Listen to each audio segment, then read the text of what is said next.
Thank you so much for being here. Ken Mahoney, kicking things off with you. We are here. The Federal Reserve's May meeting has arrived, and Jay Powell basically told us what to expect.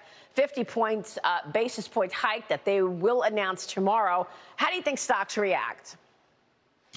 Well, thank God. They've been telegraphing this move forever and ever, it seems. And, really, the reason why stocks are really having trouble with traction here is really the credibility of the Federal Reserve, right? All last year, it's transitory. Up until Jerome Powell was reappointed as chair again, then he told us, give her that transitory, let's retire that. And, it's the drumbeat on and on, Maria, about this, rate hikes, and we're behind in inflation, we're going to get there. It's like the movie Multiplicity of Michael Keaton, if you remember that. He's in 6 different places at the same time. I think the Fed governors somehow have the same thing. They're like 19 different speeches every given day, more hawkish than the next. I can have 8 rate hikes, I have 10 rate hikes, I have 12 rate hikes. It's enough already, okay? So the market's already buckling. We're seeing changes already around this. I'm glad tomorrow's finally the day we're going to raise 50 basis points, get that out of the way, and see what tomorrow brings.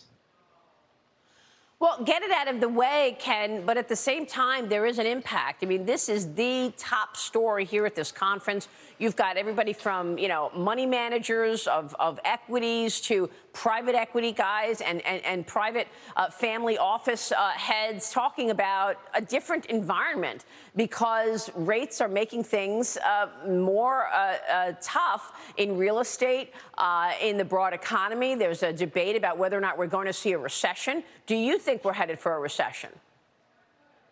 I think so. I think this Federal Reserve is going to overreact from missing last year's, opportunity. Look at last year. We had GDP of 5%. We don't raise rates. And here we are coming up for first quarter with a negative GDP. And for all we know, we're in a negative GDP quarter right now, i.e. recession.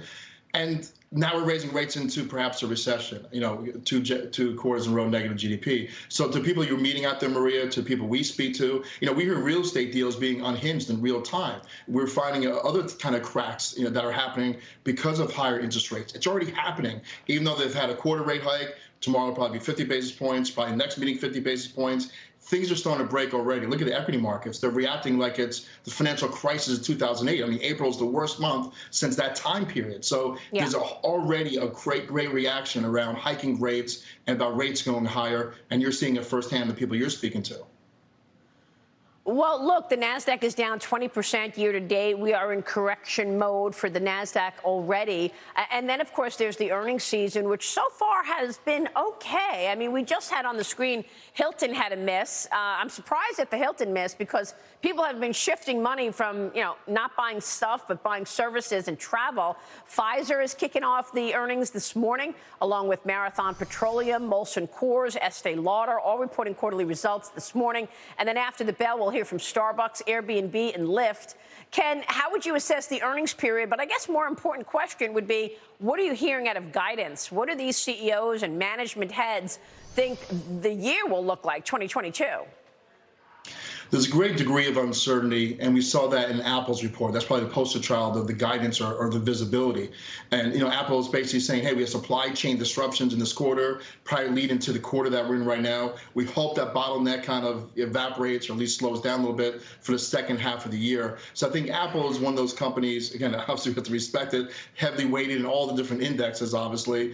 And we kind of look and follow what they're saying. Hey, you know what? If we can get through this digestion of all these bottlenecks, we still have demand on the other side. So there is kind of optimism still around strong demand. And I think that's really important until we get the supply chains back up. And I think Apple is definitely, the leader in all that, as well as Microsoft said the same type of thing. Microsoft beat, they raised guidance. And so overall, you have your hits and misses. That's what we usually do, Maria. But certainly Apple, to me, leads this and showing where we could go second half of this year.